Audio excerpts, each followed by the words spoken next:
우리로 하여금 기쁨을 주시고 또 주님을 찬양할 수 있게 하신 하나님, 그 하나님께서 오늘 말씀을 통해서 저희를 부르신 줄 믿습니다. 부르신 하나님에 대한 말씀을 오늘 함께 나누려고 하는데요, 우리 그런 의미에서 우리 옆에 있는 분 바라보시면서 부르신 자리에서 승리합시다, 이렇게 한번 인사하겠습니다. 부르신 자리에서 승리하시길 바랍니다. 아멘. 오늘 본문 고린도전서 7장의 말씀은요, 고린도 교회 교인들이 실제적으로 자신들의 그 현실 삶 가운데에 정말 구체적인 문제들을 바울에게 이럴 때는 어떻게 해야 됩니까? 라는 그런 질문들에 대한 바울의 해답입니다. 결혼을 해야 됩니까? 말아야 됩니까? 믿지 않는 남편과 과연 살아야 될까요? 헤어져야 될까요? 노예 신분인데 신앙생활을 어떻게 할 수 있겠습니까? 이런 그 당시에 고린도 교회에서 신앙생활하는 사람들의 실제적인 문제였죠. 질문이었죠. 오늘 살아가는 저희들의 삶도 사실 이와 크게 다르진 않을 것입니다. 우리가 속해 있는 가정에서, 우리가 부모이자 또 자녀로, 때론 우리가 직장에서 일터에서 치열한 생존의 현장 가운데 놓여진 있는 저희들의 모습 속에서, 그리고 교회에서 직분자로서 여러분 1인 다역의 여러 가지 헌신과 봉사를 하시잖아요. 그럴 때 이런 질문이 여러분 스스로에게 드실 수 있습니다. 지금 내가 신앙생활을 정말 잘하고 있는 게 맞을까? 혹시라도 내가 처해 있는 이 환경이 변화된다면, 달라진다면 나는 더 잘할 수 있을 것 같은데 라는 생각이 드시는 분도 계실 것입니다. 오늘 말씀을 통해서 이런 질문들의 해답을 우리가 이 말씀이 기준이 되어서 이 말씀대로 우리가 실천하며 살아갈 때에 하나님의 은혜를 경험하는 저희 여러분 되시길 간절히 소원합니다. 먼저 본문 7절의 하반절 말씀을 같이 읽겠습니다. 그러나 각각 하나님께 받은 자기의 은사가 있으니 이 사람은 이러하고 저 사람은 저러하니라. 아멘. 여기서 말하는 말씀하고 있는 은사는요, 헬라어로 카리스마입니다. 여러분 너무 잘 알고 있는 단어죠. 우리가 일반적으로 세상에서 이 카리스마를 언제 사용합니까? 사람을 압도하는 매력을 갖고 있는 사람, 그렇죠? 범접할 수 없는 그런 위험이 느껴지는 사람, 그런 사람들에게 뭐가 있다고 얘기하죠? 카리스마와 다르게 포스가 있다고 그러죠. 아우라가 있고.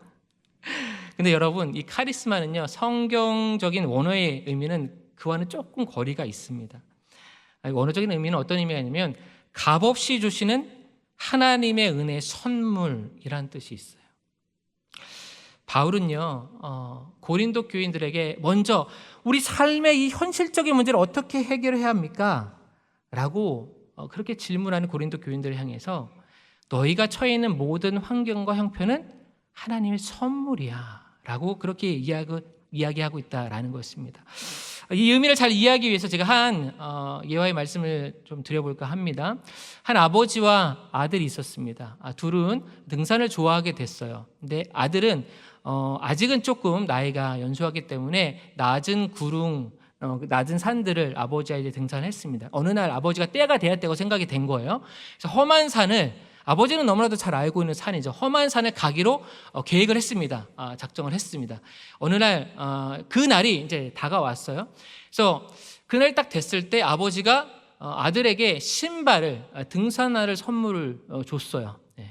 근데 아들이 그 등산을 보자마자 너무 실망을 했어요. 왜냐하면 사실 요즘은 뭐 기능성 그런 신발들이 많이 나와 있긴 한데, 그리고 화려하고 또 예쁘고 그런 신발들이 많이 있잖아요. 근데 너무 투박하고 색깔도 거무튀튀한 그런 등산화를 아버지가 준 거예요. 그리고 되게 무거운 거죠. 왜 아빠는 왜 나한테 이런 신발을 줬을까? 좀 더 멋진 신발을 줬으면 내가 더 멋지게 등산할 수 있을 텐데.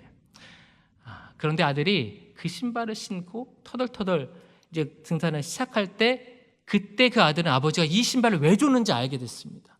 왜 그랬을까요? 그 아들이 아빠와 등산한 그 산이 너무 험한 산이었던 거예요. 그 험한 산을 등산하려면 그 신발이 꼭 필요했다라는 것입니다. 여러분, 우리도 이 예화의 이야기를 생각했을 때 아빠가 아들에게 준 것은 선물이었죠. 근데 아들이 그것을 받았을 때 어떤 생각이 들었습니까? 실망했습니다. 더 좋은 것을 주셨으면, 내가 생각했을 때 더 화려하고 더 멋진 신발을 나에게 주시기를 바랬다라는 거예요. 우리도 마찬가지입니다. 우리가 처해 있는 가정과 직장과 여러분이 처해 있는 모든 환경들, 이 예화 속에서의 투박한 등산화처럼 여러분 여긴 적이 있으시지 않으십니까? 왜 하나님께서는 좀 더 화려하고 멋진 그런 것을 나에게, 이 환경을 나한테 주시지? 왜 이렇게 투박하고 무겁고 힘든 그것을 나에게 주셨을까? 낙심이 될 때도 있으실 것입니다. 그러나 우리 아버지 되신 하나님께서는 우리가 가는 그 길을 누구보다도 잘 알고 계신 분이십니다. 주님께서는 아버지처럼 미리 그 산을 다녀오시지 않으셔도 우리가 가야 할 그 길이 어떤 길인지 누구보다도 잘 알고 계신 분이세요.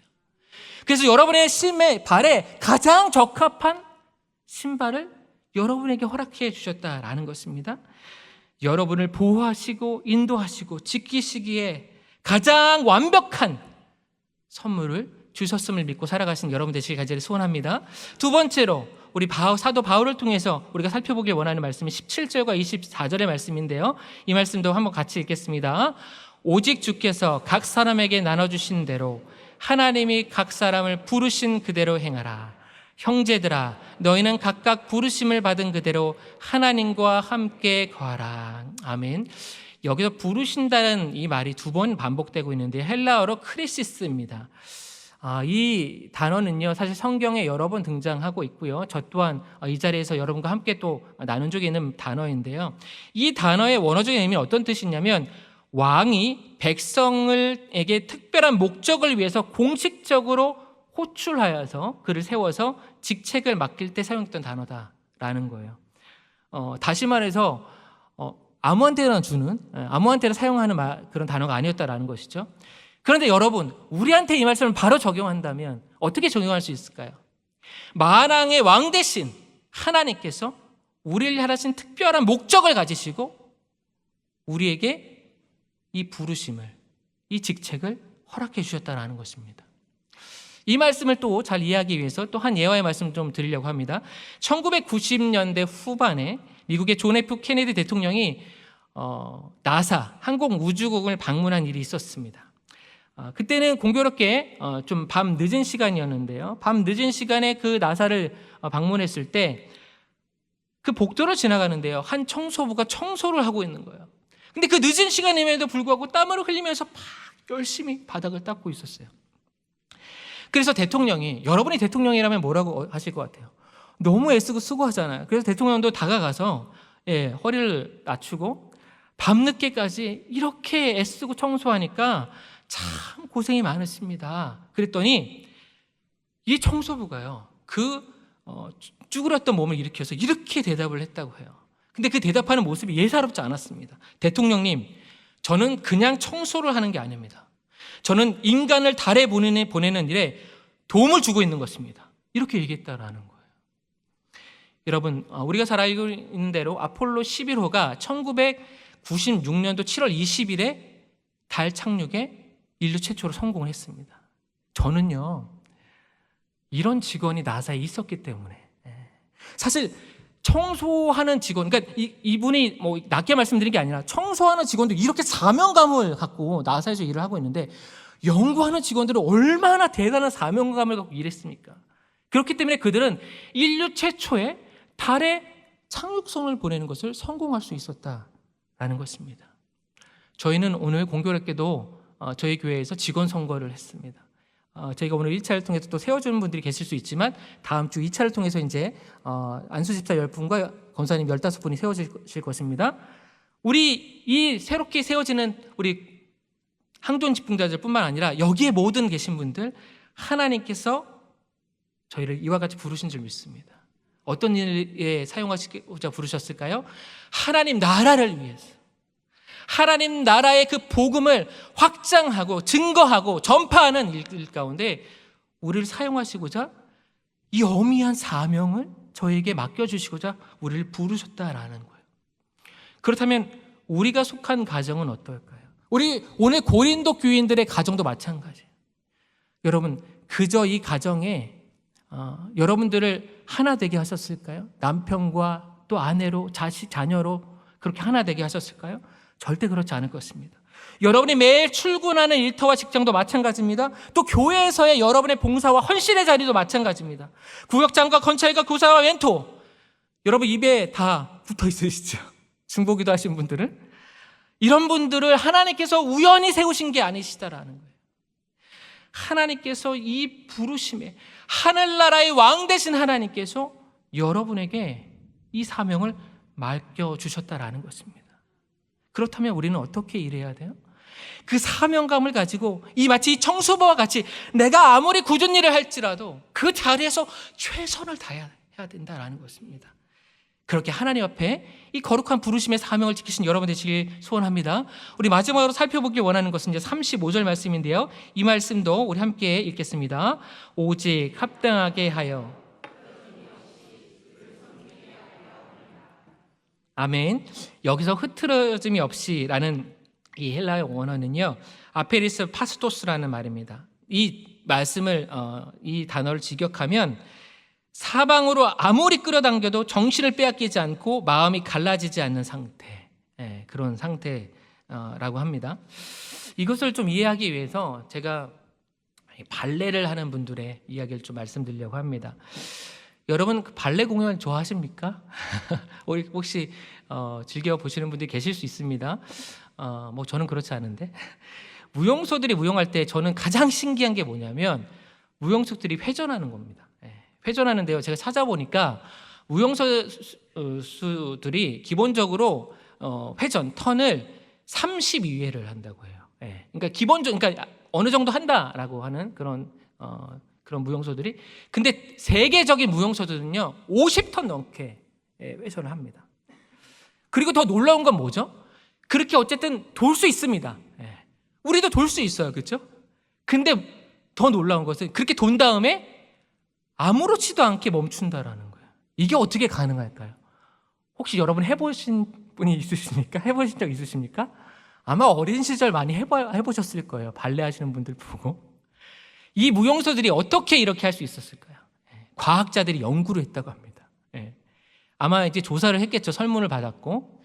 그랬더니 이 무용소들이 대부분 어떤 방법을 사용하냐면 관객의 한 점을 선택합니다. 스포팅이라고 하더라고요. 전문용어로. 스포팅을 해서 뭐 관객이 될 수 있고요. 한 관객을 계속 쳐다보면 민망하니까 관객이 어느 한 자리가 되겠죠. 거길 쳐다보면서 돌 때마다 거길 계속 고개를 돌려서 보는 거예요. 그래서 넘어지지 않고 회전을 할 수 있다라는 것입니다. 여러분, 우리가 살아가는 이 세상에서 어찌 보면 우리가 하나님의 부르심을 받아서 은사를 받고 선물을 받아서 부르심을 받아서 사역을 하는 게 이 무용소들이 턴하는 것이 될 수 있어요. 회전을 빙글빙글 도는 게 될 수 있죠. 근데 그런 우리를 내버려 두지 않죠. 누가요? 사탄이. 그리고 세상이 유혹하는 것들로 우리를 계속해서 끌어당긴다라는 거예요. 우리가 한 곳을 계속 보게 원하는데 계속 다른 곳을 보게 만드는 것이죠. 그럼 우리가 완수해야 되는 그게 30턴이 됐든 50턴이 됐든 그 턴을 돌지 못하게 되는 거예요. 그런데 우리가 그 턴을 완성할 수 있고 완벽하게 해낼 수 있는 방법이 있습니다. 우리도 역시 한 곳을 바라보는 것이죠. 어디를, 누구를 바라봐야 될까요? 예수 그리스도. 우리 주님이신 줄 믿습니다. 우리 주님을 바라보실 때에 우리 하나님께서 우리에게 맡겨주신 이 회전이라는 하나님의 일들을 우리가 넉넉하게 감당할 수 있을 줄 믿습니다. 이제 말씀을 좀 맺으려고 합니다. 여러분에게 마지막으로 질문 드리고 싶은 게 있어요. 어떤 질문이냐면 여기 계신 분들은 대부분 믿음의 가정으로 여러분의 가정을 지금까지 읽어오셨을 것입니다. 특별히 자녀들을 생각하실 때 여러분 자녀들이 어떤 자녀가 되길 원하셨습니까? 만약에 성경의 인물로 얘기를 한다면 어떤 자녀가 되길 원하셔서 그렇게 기도해 오셨습니까? 복의 근원 아브라함. 그래, 복의 근원 아브라함이 최고지. 여호수아, 가나안 땅을 다 정복한 그런 용사 중에 용사인 여호수아. 여러분 다윗은 어떻습니까? 최고의 왕이죠. 유대인들은요 지금도 다윗을 최고의 왕으로 그렇게 신봉합니다. 여러분 또 빠질 수 없는 인물이 누구죠? 솔로몬입니다. 솔로몬은 지금까지 역사상 가장 부자예요. 근데 이런 걸 때문에 기도하신 분은 없으시죠? 할렐루야. 지혜를 가졌잖아요. 하나님께서 그에게 지혜도 주시고 장도 주시고 부도 주셨잖아요. 그가 하나님 앞에 선한 마음을 품었기 때문에 아마 이런 인물들을 떠올리셨을 겁니다. 또 빠짐없는 분이 있죠. 오늘 본문을 기록한 바울. 사도 바울은 뭐 더 말씀드릴 것 없이 선교에 자신의 목숨을 아끼지 않고 헌신한 정말 훌륭한 사람입니다. 아마 이런 성경의 인물들을 열거하시면서 자녀들을 위해서 기도하셨을 거예요. 여러분들은 자녀분들이 어떤 분이 되길 위해서 기도해 오셨고 지금도 하고 계십니까? 저는 한번 생각해 봤어요. 제가 이런 질문을 받는다면 저는 어떤 사람을 얘기할까? 솔로몬? 지혜 때문에요. 그런데 하나님께서 이런 마음을 주셨어요. 제 아들이 이름이 감사하게도 다니엘과 사무엘인데 저는 하나님께서 그래도 다니엘과 사무엘로 하나님께서 이 땅 가운데 살아가게 하셨다면 다니엘과 사무엘처럼 살았으면 좋겠다. 하나님이 주신 그 이름대로 이 땅 가운데 살았으면 좋겠다라는 생각이 들었어요. 하나님께서 우리들의 자녀에게 은사를 주셨습니다. 그리고 그들 또한 오늘 말씀처럼 부르셨어요. 그리고 흐트러짐 없게 하나님 앞에 살게 하셨다라는 거예요. 그렇다면 다른 어떤 사람이 아니라 아무리 성경에 훌륭한 인물이라도 그 사람이 아니라 본래의 그 사람대로 하나님 살기 원하신다라는 거예요. 우리들도 마찬가지인 줄 믿습니다. 여러분, 하나님께서 여러분께 어떤 선물 주셨습니까? 그리고 여러분은 어디에서 여러분을 부르셨다고 여러분 믿으십니까? 그리고 여러분이 어디서 흐트름 없이 살길 원하신다고 이렇게 신앙생활을 하고 계십니까? 간절히 원하옵기는 오늘 사도 바울은요, 이 7장을 통해서 우리에게 이것을 말씀하고 있어요. 다른 사람과 비교하지 말아라. 다른 사람을 생각할 필요 없다. 나는 너에게 가장 합당한 은사 선물을 주었다. 그리고 너에게 부르심을 내가 허락했다. 하늘나라의 거룩한 사명을 주었다. 그리고 그것을 가지고 흐트름 없이 나를 바라보면서 살아가길 원한다. 그렇게 우리에게 말씀하고 계신 줄 믿습니다. 이 말씀대로 살아갈 때에 오늘 본문에 오늘 제가 설교의 본문으로 삼은 하반절의 말씀처럼 하나님과 영원토록 거하시며 그 하나님을 찬양하며 영광 돌린 저와 여러분 되시길 간절히 소원합니다. 함께 기도하겠습니다.